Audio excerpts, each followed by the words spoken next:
So be it, Jedi. What's going on, guys? Back in another video, another Sideshow 6 scale figure review. Today we have Obi-Wan Kenobi Mythos version. I bought this secondhand just because I want the A New Hope Obi-Wan, but you really can't touch it for a decent price. So this is a nice placeholder. I feel like I got a decent price on it.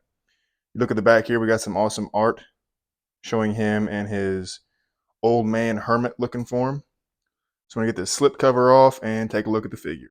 As you can see, we have your typical art cover.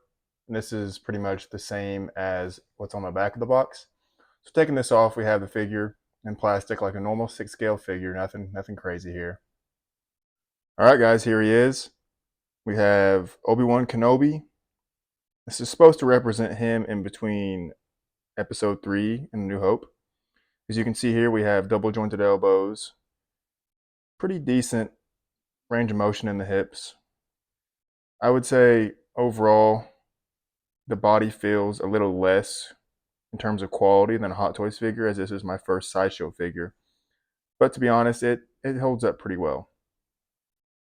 I really like the weathering on the outfit.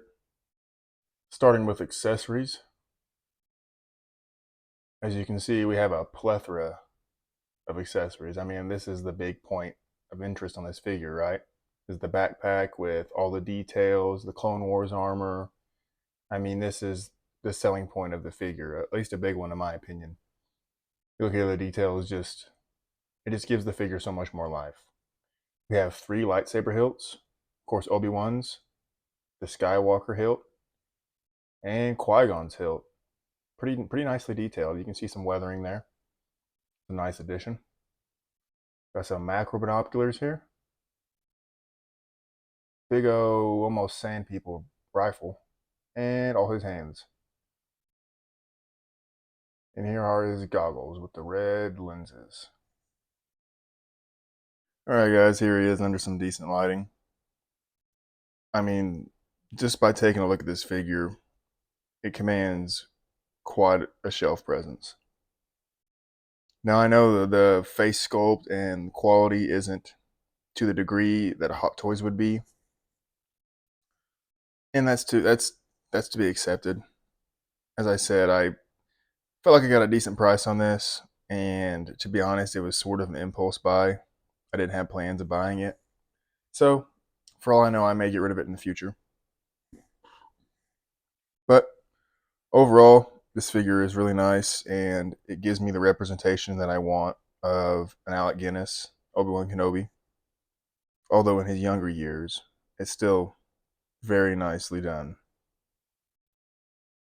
My only complaints are that the body is kind of loose, and with the backpack on, he really can't stand up on his own. So let's get a close-up of that head sculpt. Now, I know this isn't what we could expect from Hot Toys, but to be honest, it's quite better than I expected. As I said, it gives me that representation that I'm looking for. And honestly, I really like this figure. Although it really doesn't go well with my current setup, but I'm waiting on IKEA to send me replacement parts for my Mills bow. So when that's all here and all put together, I'll make another video showing that off. Anyway, guys, thanks for watching. Hope you enjoyed the video. If you did, check out more videos. We'll see you on the next one.